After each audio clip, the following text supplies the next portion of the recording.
నమస్తే, welcome to 9 PM news. నేను రాజేంద్ర.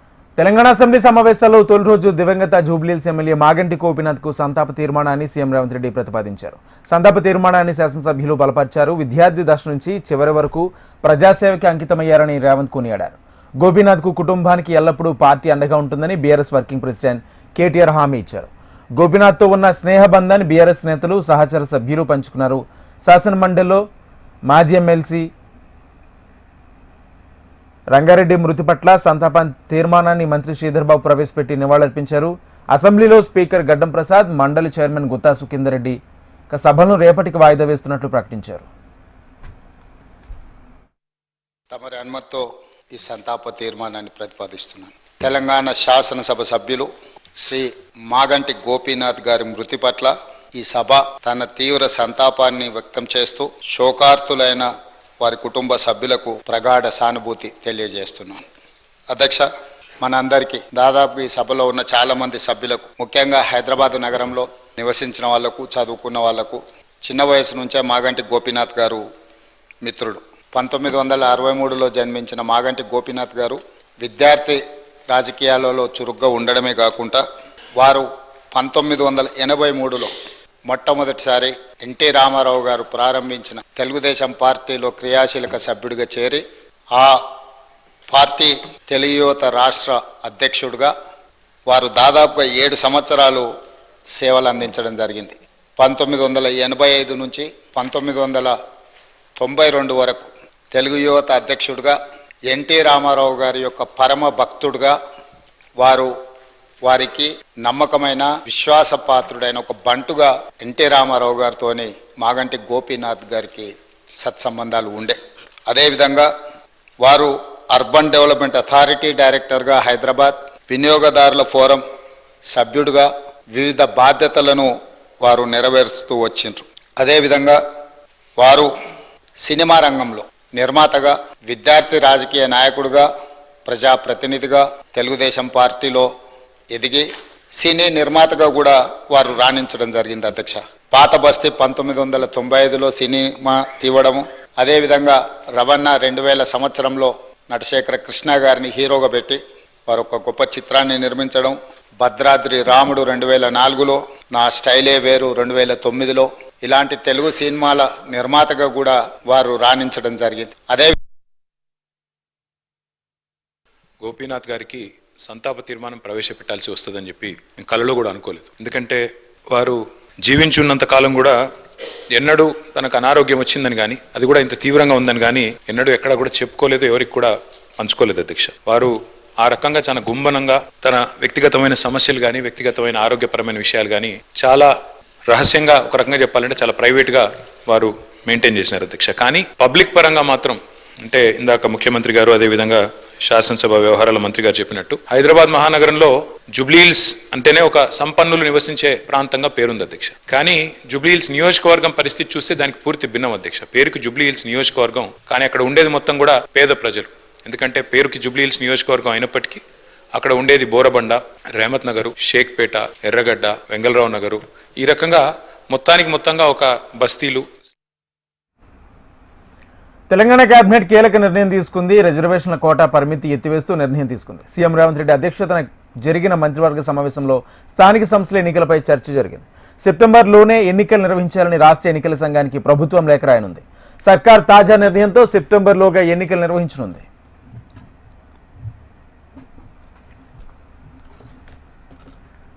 రాష్ట్రంలో పంచాయతీరాజ్ చట్టం 2018లోని సెక్షన్ 285A సవరణ చేయాలని మంత్రిమండలి నిర్ణయం తీసుకుంది.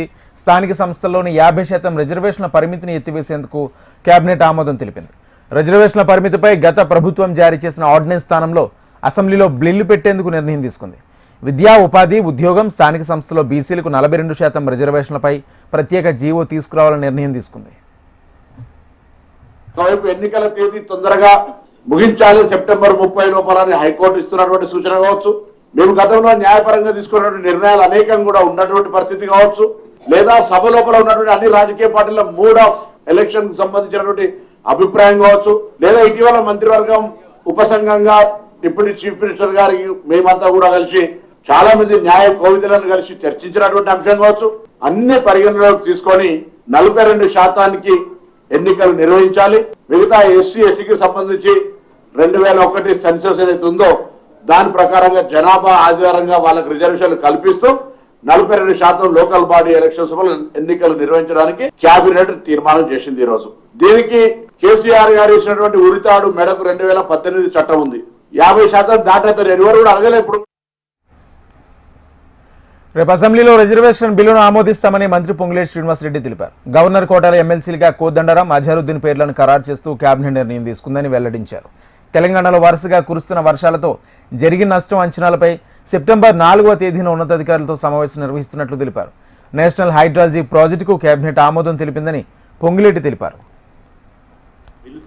గతంలో ఆర్డినెన్స్ ద్వారా గవర్నర్ గారికి పంపామో ఆ అంశాలను కూడా ఆ బిల్స్ అన్నిటినీ రేపు అసెంబ్లీలో పెట్టి ఆమోదింపజేసుకోవాలని కూడా కేబినెట్ లో నిర్ణయం తీసుకోవడం జరిగింది. గవర్నర్ కోటాలో నియమించే శాసన మండలి సభ్యులుగా ఒకటి ప్రొఫెసర్ కోదండరామ్ గారిని, రెండవది మహమ్మద్ అజరుద్దీన్ గారిని, 2 పేర్లని కేబినెట్ ఆమోదించటం జరిగింది. విద్యార్థి రాజకీయాల నుంచి జాతీయ రాజకీయాల వరకు ఎత్తెదిగిన సురవరం సుధాకర్ రెడ్డి నమ్మిన సిద్ధాంతాన్ని వీడలేదని తెలంగాణ సీఎం రేవంత్ రెడ్డి అన్నారు. హైదరాబాద్ రవీంద్ర భారతిలో సురవరం సంస్మరణ సభలో రేవంత్ రెడ్డి పాల్గొన్నారు. సురవరం ఏ జెండాను మోయడం గొప్పగా భావించారో చివరి శ్వాస వరకు ఆ జెండా నీడలోనే ఉన్నారని కొనియాడారు. సమాజంలో చైతన్యం తీసుకువచ్చేందుకు వరకు సురవరం సుధాకర్ రెడ్డి నిరంతరం శ్రమించారన్నారు. నిజాం నిరంకుశ పాలనకు వ్యతిరేకంగా పోరాడిన వారిలో మొదటి తరం సురవరం ప్రతాప్ రెడ్డి, బూర్గుల రామకృష్ణారావు, మహబూబ్ నగర్ జిల్లాకు వని తెచ్చారని, 2వ తరంలో జైపాల్ రెడ్డి, సురవరం సుధాకర్ రెడ్డి జిల్లాకు వని తెచ్చారన్నారు. ప్రజల కోసం పోరాటం చేసిన వారికి ఎప్పుడూ గుర్తింపు ఉంటుందని సీఎం రేవంత్ రెడ్డి తెలిపారు. నమ్మిన సిద్ధాంతాన్ని ఆచరించిన పాలమూరు బిడ్డ. చాలామంది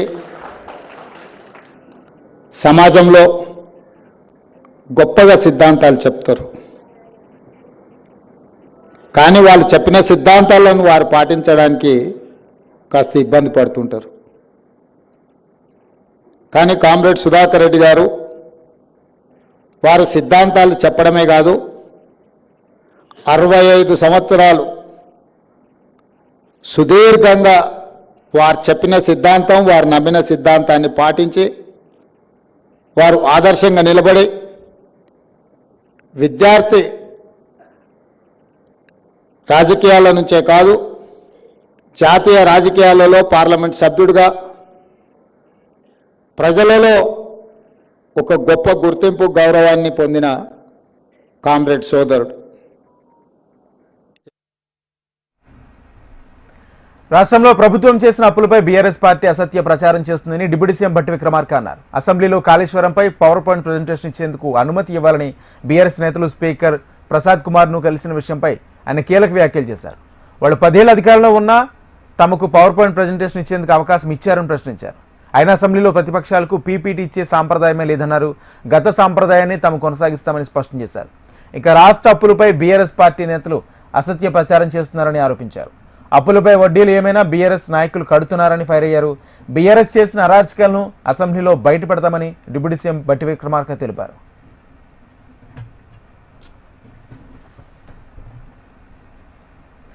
రాష్ట్ర వ్యాప్తంగా నెలకొన్న ఎరువుల సంక్షోభంపై BRS working president KTR Gun Park వద్ద మాట్లాడుతూ తీవ్ర ఆందోళన వ్యక్తం చేశారు. తూతు మంత్రంగా 4 రోజుల అసెంబ్లీ నడపడం కాదు, 15 రోజులు నిర్వహించాలి. వరదల వల్ల పంట నష్టపోయిన రైతుల గురించి, ఎరువుల కొరతతో పడుతున్న ఇబ్బందులపై సుదీర్ఘంగా చర్చించే అవకాశం ప్రభుత్వం ఇవ్వాలన్నారు. రాష్ట్ర వ్యాప్తంగా నెలకొన్న వ్యవసాయ సంక్షోభంపై మాట్లాడే అవకాశం ఇవ్వాలని తెలిపారు. ఫీజు రింబర్స్మెంట్ కాకపోవడంతో విద్యార్థులు ఇబ్బందులు పడుతున్నారని, దీనిపై కూడా చర్చ జరగాలని పేర్కొన్నారు. రాష్ట్రంలో వర్షాల వల్ల చాలా చోట్ల సీజనల్ వ్యాధులతో ప్రజలు అవస్థలు పడుతున్నారని పేర్కొన్నారు. వరదల వల్ల ఇవాళ పంట నష్టపోయిన రైతుల గురించి కానీ, ఎరువులు సకాలంలో మీరు ఇవ్వలేకపోవడం వల్ల బ్లాక్ మార్కెటింగ్ కాంగ్రెస్ నాయకులు ఎవరైతే చేస్తున్నారో, యూరియా మాఫియా ఎవరైతే కాంగ్రెస్ నాయకులు చేస్తున్నారో వాళ్ళ వల్ల రైతులు పడుతున్న అవస్థల గురించి కూడా బ్రహ్మాండంగా సుదీర్ఘంగా చర్చించే అవకాశం ప్రభుత్వం ఇవ్వాలి. దాంతో పాటు ఇవాళ రాష్ట్ర వ్యాప్తంగా నెలకొని ఉన్న వ్యవసాయ సంక్షోభం మీద కూడా మాట్లాడే అవకాశం ఇవ్వాలి, చర్చ ఖచ్చితంగా పెట్టాలి. అట్లాగే ఫీజు రీయింబర్స్మెంట్ కూడా కాక పిల్లలు ఆగమైతా ఉన్నారు, వారి గురించి కూడా చర్చ జరగాల్సిన అవసరం ఉంది. రాష్ట్రంలో వర్షాల వల్ల చాలా చోట్ల అకాల వ్యాధులు, సీజనల్ వ్యాధులు వచ్చి ప్రజలు అవస్థలు పడతా ఉన్నారు. దాని గురించి కూడా సుదీర్ఘంగా చర్చ జరగాల్సిన అవసరం కూడా ఉంది. కేవలం ఒకటో రెండో మీకు అనుకూలంగా ఉండే అంశాలు మాట్లాడుకొని దానిలో మైక్ మీద కట్టు కాదు కాబట్టి, మాకు మైక్ ఇయ్యరు కాబట్టి మమ్మల్ని ఇష్టం వచ్చినట్టుగా దూషించి పైశాచి దేశంలో ఏ రాష్ట్ర సీఎంలు యూరియా కోసం మాట్లాడలేదని మంత్రి తుమ్మల నాగేశ్వరరావు అన్నారు. ప్రస్తుతం తెలంగాణలోనే కాదు దేశం మొత్తంలో ఇదే పరిస్థితి నెలకొందని మంత్రి పేర్కొన్నారు. సీఎం రేవంత్ కేంద్రానికి లేఖ రాశారని, కేంద్ర మంత్రులతో మాట్లాడి ఒత్తిడి తెచ్చారని తెలిపారు. మా ఒత్తిడితోనే కేంద్రంలో కొంత యూరియాను తేగలిగామని మంత్రి తుమ్మల స్పష్టం చేశారు.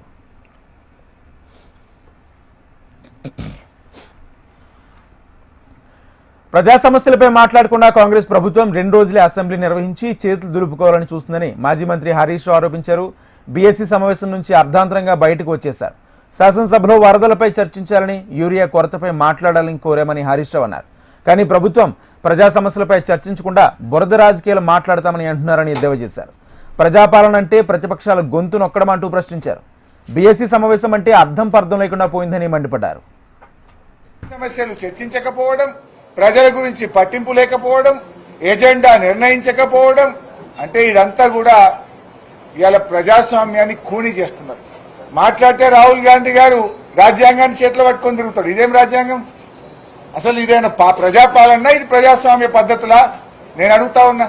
అందువల్ల బీఏసీ సమావేశం ఒక అర్థం పద్ధం లేకుండా 15 రోజులైనా అసెంబ్లీ పెట్టాలంటే లేదా మళ్ళా పెట్టం కానీ ఇప్పుడు 2 రోజులు అనేటువంటి తీరుకు మినిమం 15 రోజులు అసెంబ్లీ పెట్టకుండా 2 రోజులు మాత్రమే అసెంబ్లీ పెడతాం. ఆ 2 రోజులు కూడా ప్రజా సమస్యలు చర్చించాం. కేవలం బురద రాజకీయాలే మాకు ప్రాధాన్యత. ప్రతిపక్షాల మీద బురద జల్లడం, స్థానిక సంస్థల ఎన్నికల్లో ఏదైనా రాజకీయంగా లబ్ధి పొందడమే మా యొక్క ప్రాధాన్యత అనే ఈరోజు అసెంబ్లీ సమావేశాల తర్వాత మళ్లీ అసెంబ్లీకి రానంటూ ఎమ్మెల్యే కోమటిరెడ్డి రాజగోపాల్ రెడ్డి సంచలన వ్యాఖ్యలు చేశారు. అసెంబ్లీ సమావేశాలకు ముందు ఆయన గన్పార్ దగ్గర అమరవీరుల స్తూపానికి నివాళులర్పించారు. ప్రజలు వరద కష్టాలు ఉన్నారని, వారికి అండగా నిలవాల్సిన సమయం ఇదేనని చెప్పుకొచ్చారు. అందువల్ల అసెంబ్లీకి రానని చెప్పుకొచ్చారు. ఎవరికైనా పదవులు శాశ్వతం కాదని, మంచి వ్యక్తిత్వం, సేవ చేయాలనే గుణమే శాశ్వతం అని చెప్పుకొచ్చారు. రోజు అసెంబ్లీ సమావేశాల సందర్భంగా నిన్న రాత్రి నేను మునుగోడు నియోజకవర్గం పోవడం జరిగింది.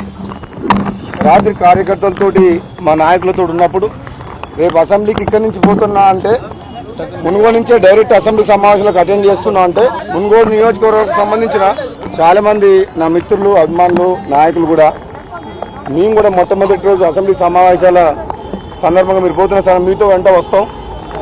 అలాగే అందరం కూడా పోయేటప్పుడు అమరవీరుల స్తూపం దగ్గర జోహార్లో అర్పించి శ్రద్ధాంజలి ఘటించే అమరవీరులకు సైల్యూట్ కొడదాము. యూరియా కొరతపై బీఆర్ఎస్ ఆందోళన కొనసాగుతున్నాయి. తెలంగాణ సెక్రటరియట్ ముట్టడికి బీఆర్ఎస్ ఎమ్మెల్యేలు ప్రయత్నించారు. అగ్రికల్చర్ ఆఫీస్కు దగ్గర అరెస్ట్ చేసి బీఆర్ఎస్ భవన్కు తరలిస్తుండగా పోలీసు వాహనం నుంచి దూకిన బీఆర్ఎస్ ఎమ్మెల్యేలు సెక్రటేరియట్ వైపు పరుగులు పెట్టారు. యూరియా కొరతపై సెక్రటేరియట్ గేట్ ఎదుట ధర్నా చేస్తున్న ఆందోళనకారులను పోలీసులు అరెస్ట్ చేశారు. అంతకుముందు యూరియా కొరతపై బీఆర్ఎస్ నిరసన ఉద్రిక్తత దారితీస్తుంది. అసెంబ్లీ నుండి బషీర్బాగ్లోని అగ్రికల్చర్ ఆఫీస్కు బీఆర్ఎస్ ఎమ్మెల్యేలు ర్యాలీగా వెళ్లారు. దీంతో అగ్రికల్చర్ కమిషన్ కార్యాలయం ఎదుట ఉద్రిక్తత చోటు చేసుకుంది. కార్యాలయం ఎదుట బీఆర్ఎస్ ఎమ్మెల్యేలు బైఠాయించారు. తక్షణమే రైతులకు యూరియా అందించాలని డిమాండ్ చేశారు. ఈ క్రమంలో బీఆర్ఎస్ ఎమ్మెల్యేలు పోలీసుల మధ్య తీవ్ర వాగ్వాదం చోటు చేసుకుంది. పలువురు బీఆర్ఎస్ ఎమ్మెల్యేలను అరెస్ట్ చేశారు పోలీసులు.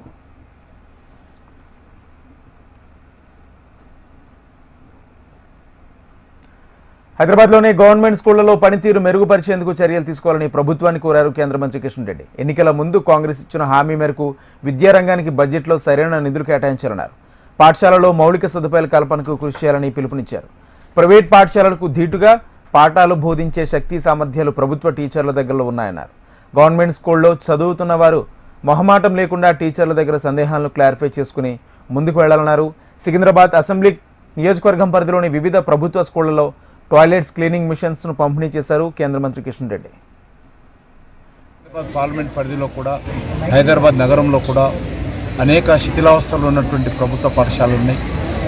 వాటన్నిటిని కూడా పునరుద్ధరించాల్సినటువంటి అవసరం ఉంది. అదేవిధంగా టాయిలెట్స్ సౌకర్యం ఉన్నప్పటికీ కూడా టాయిలెట్స్ క్లీనింగ్ కావాల్సినటువంటి వ్యవస్థ ఉదయం నుంచి సాయంకాలం వరకు మరి ఈ యొక్క శానిటేషన్ సిబ్బందికి సంబంధించిన వ్యక్తి అవసరం. చిన్నపిల్లలు, ఎక్కువగా టాయిలెట్ ఉపయోగించాల్సినటువంటి అనుభవం లేనటువంటి పిల్లలు స్లమ్స్ నుంచి వస్తారు కాబట్టి వాళ్ళు ఉదయం నుంచి సాయంకాలం వరకు ఒక వ్యక్తి లేకపోతే ఒకసారి క్లీన్ చేసినా కూడా మరో గంట సేపట్లో టాయిలెట్ల లోపలికి వెళ్ళి ఉపయోగించుకోలేనటువంటి పరిస్థితి ఏర్పడుతుంది. దీని కారణంగా అమ్మాయిలు కానీ ఇతర స్టూడెంట్స్ కానీ టాయిలెట్స్ లోపలికి వెళ్లకుండా, టాయిలెట్స్ ఉపయోగించుకోకుండా అనారోగ్యానికి గురవుతున్నటువంటి పరిస్థితి, స్కూల్కు రాకుండా డిస్కంటిన్యూ అవుతున్నటువంటి పరిస్థితి మనం చూస్తూ ఉన్నాం.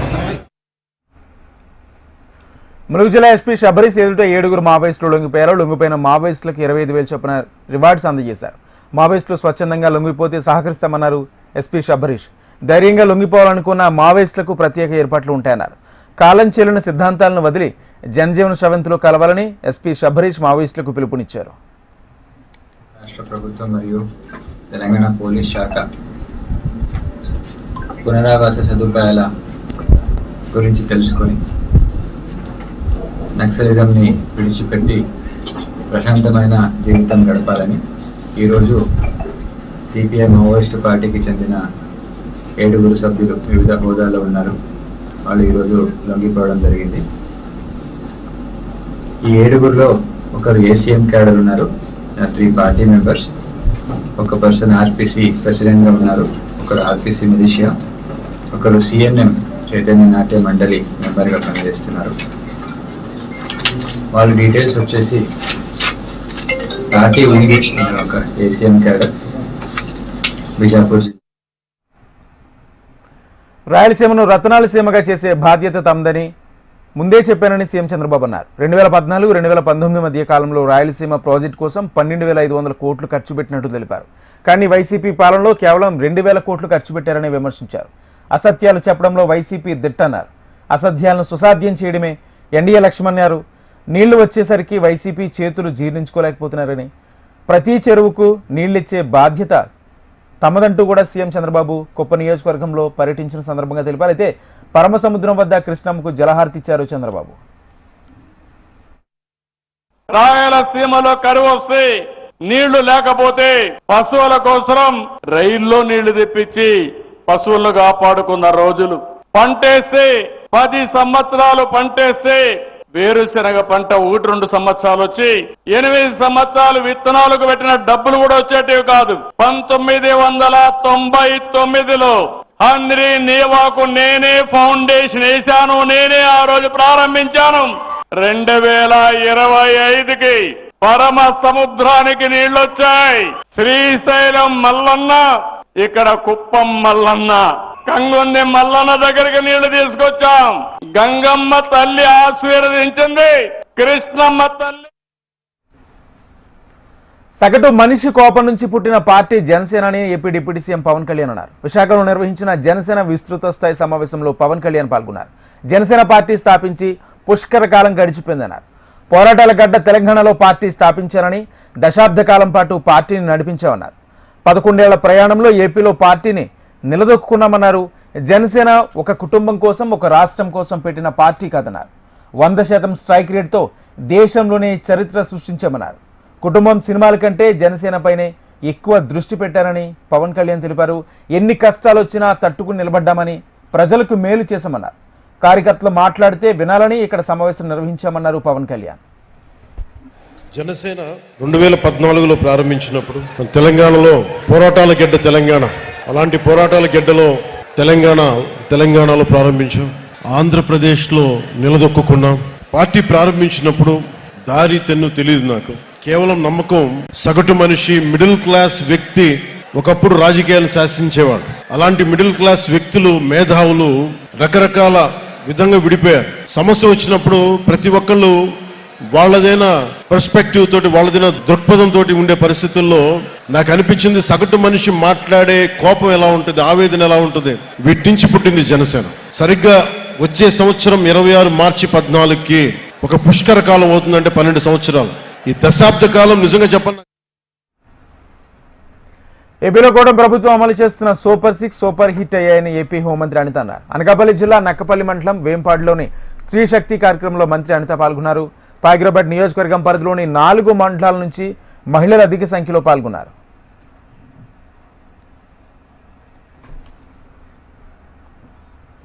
కూటమి ప్రభుత్వం అభివృద్ధి సంక్షేమం ధీటుగా అడుగులు వేస్తుందన్నారు మంత్రి కొండపల్లి శ్రీనివాస్. గత ప్రభుత్వంలో అసంపూర్తిగా ఉన్న సచివాలయాల భవనాలపై ప్రత్యేక దృష్టి సారించామన్నారు. భవన నిర్మాణాలు పూర్తి చేస్తామన్నారు మంత్రి కొండపల్లి. ప్రజలకు మంచి పాలన అందించాలనే లక్ష్యంతో ప్రభుత్వం పనిచేస్తుందన్నారు. విజయనగరం జిల్లాలోని బొండపల్లి, అంబటివలస గ్రామాల్లో నూతన సచివాలయ భవనాలను మంత్రి కొండపల్లి శ్రీనివాస్ ప్రారంభోత్సవం చేశారు. బొండపల్లి గ్రామం, బొండపల్లి మండలం, ఈ గజపతినగర్ నియోజకవర్గంలో సచివాలయం బిల్డింగ్ ఓపెనింగ్ రావడం జరిగింది. ప్రజల తాలూకు గ్రీవెన్సెస్ కూడా తీసుకోవడం జరిగింది. సచివాలయం బిల్డింగ్ గత 5 సంవత్సరాలుగా సగం చేసి వర్క్ ఆపేసి వదిలేసిన బిల్డింగ్ ఇది. ప్రభుత్వం వచ్చిన వెంటనే దీన్ని రిక్వెస్ట్ చేసి సంబంధిత అధికారులకు చెప్పి దీన్ని పూర్తి చేయడం జరిగింది. అలాగే ఈరోజు అంబటివలస విలేజ్ లో ఉన్నటువంటి సచివాలయం కూడా ఓపెనింగ్ చేసుకోవడం జరుగుతూ ఉంది. ఈరోజు ప్రభుత్వం అభివృద్ధి సంక్షేమం రెండు కూడా కలవర్చుకొని ముందుకు వెళ్తున్న తరుణంలో ఒక ఖచ్చితమైనటువంటి నాయకత్వం ఈ రాష్ట్రానికి, ఈ ప్రజానాయకునికి ఇవ్వాలని ఒక మంచి సదుద్దేశంతో గౌరవ ముఖ్యమంత్రి గారు పనిచేస్తున్నారు. 15 మాసాలుగా ఏ రోజు కూడా గౌరవ ముఖ్యమంత్రి గారు ఆయన కోసం టైం కేటాయించలేదు. ప్రజలతో కలిసి ప్రజల కోసం పనిచేస్తూ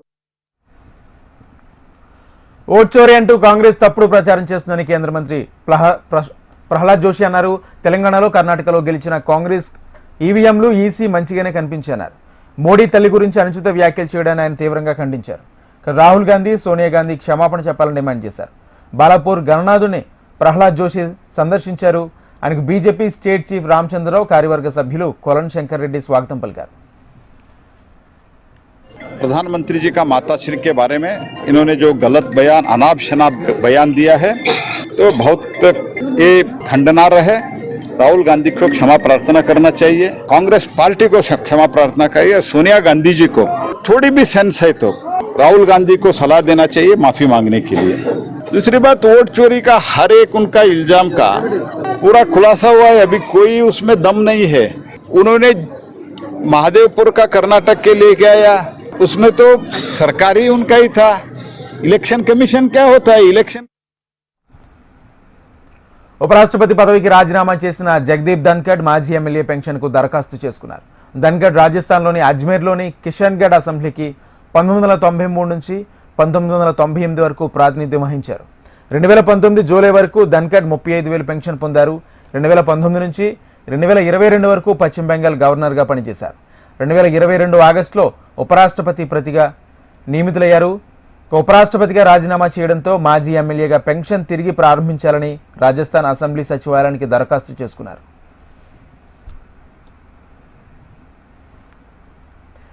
రైలు ప్రయాణికులకు రైల్వే గుడ్ న్యూస్ చెప్పింది. ఇకపై బస్సుల్లో వలె రైల్లోనూ టికెట్లు తీసుకోవచ్చు.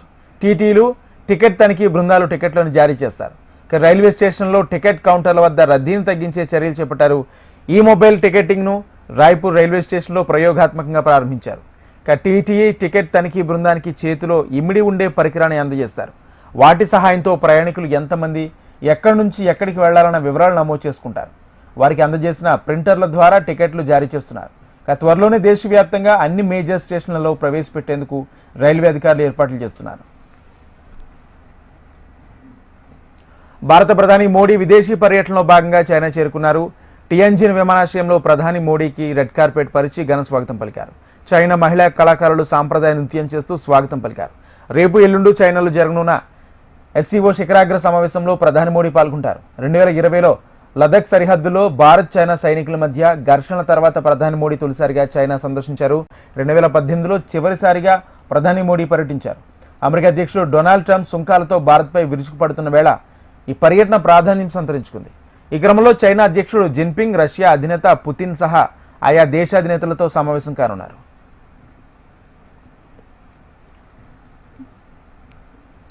జమ్మూ కాశ్మీర్లోని నౌషేరా సెక్టార్లో ఎన్కౌంటర్ జరిగింది. హిజ్బుల్లా ముజాహిద్దీన్ సంస్థకు చెందిన మోస్ట్ వాంటెడ్ టెర్రరిస్ట్ బాబుఖాన్ను భద్రతా బలగాలు అంతమొందించాయి. బందీపోరా జిల్లాలోని గూరే సెక్టార్లో నియంత్రణ రేఖ వద్ద దేశంలో చొరబడేందుకు ప్రయత్నిస్తుండగా ఎదురుకాల్పుల్లో బాబుఖాన్తో పాటు మరో ఉగ్రవాది హతమయ్యాడు. 1995 నుంచి పీఓకేలో తలదాచుకుంటున్న బాబుఖాన్ సరిహద్దుల వెంబడి ఉగ్రవాదులను భారత్లోకి పంపడంలో కీలక పాత్ర పోషించాడు. గూరేజ్ సెక్టార్లో వివిధ ప్రాంతాల నుంచి సుమారు 100 మందికి పైగా చొరబాటు యత్నాలకు సహకరించినట్లు నిఘా వర్గాలు గుర్తించాయి. బాబుఖాన్కు హ్యూమన్ జీపీఎస్గా పేరుంది. భారత మాజీ కెప్టెన్ రాహుల్ ద్రావిడ్ రాజస్థాన్ రాయల్స్ కు గుడ్ బై చెప్పాడు. జట్టు హెడ్ కోచ్ గా పనిచేసిన ద్రావిడ్ తన బాధ్యత నుంచి తప్పుకున్నాడు.